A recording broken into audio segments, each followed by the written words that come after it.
അഖില ഭാരത അയ്യപ്പ സേവാ സംഘം പഴമ്പാലക്കോട് ശാഖയുടെ നേതൃത്വത്തിൽ നടന്ന ഈ വർഷത്തെ അയ്യപ്പൻ വിളക്ക് മഹോത്സവം ഭക്തി നിർഭരമായ ചടങ്ങുകളോടെ ആഘോഷിച്ചു. നാടിന്റെ നാനാഭാഗങ്ങളിൽ നിന്നായി നൂറുകണക്കിന് ഭക്തജനങ്ങളാണ് ചടങ്ങുകളിൽ സാക്ഷ്യം വഹിക്കാൻ എത്തിയത്. വർണ്ണാഭമായ പാലക്കൊമ്പെഴുന്നള്ളിപ്പിൽ ആഘോഷങ്ങളുടെ പ്രധാന ആകർഷണം 3 ഗജവീരന്മാർ അണിനിരന്ന പാലക്കൊമ്പെഴുന്നള്ളിപ്പായിരുന്നു.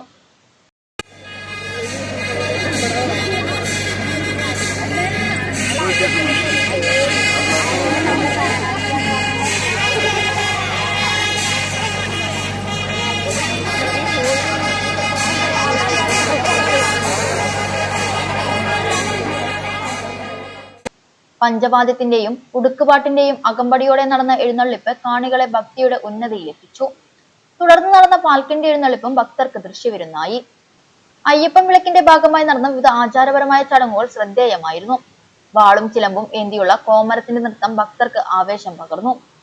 വാദ്യകലയുടെ വിസ്മയം തീർത്ത തായമ്പക ചടങ്ങിന് മിഴിവേകി. വിളക്കിന്റെ പ്രത്യേക ആചാരമായ വെട്ടും തടവും കാണാൻ വലിയ തിരക്കാണ് അനുഭവപ്പെട്ടത്. ആഘോഷത്തിന്റെ ഭാഗമായി വിപുലമായ അന്നദാനവും ഒരുക്കിയിരുന്നു. ചടങ്ങുകൾക്ക് ശേഷം പുലർച്ചെയോടെ അയ്യപ്പ ഭക്തർ ശരണം വിളികളുമായി ശബരിമല യാത്ര തിരിച്ചു. ഭക്തിയും കലയും ഒത്തുചേർന്ന ഒരു സംഗമവേദിയായി പഴമ്പാലക്കോട് അയ്യപ്പൻ വിളക്ക് മാറി.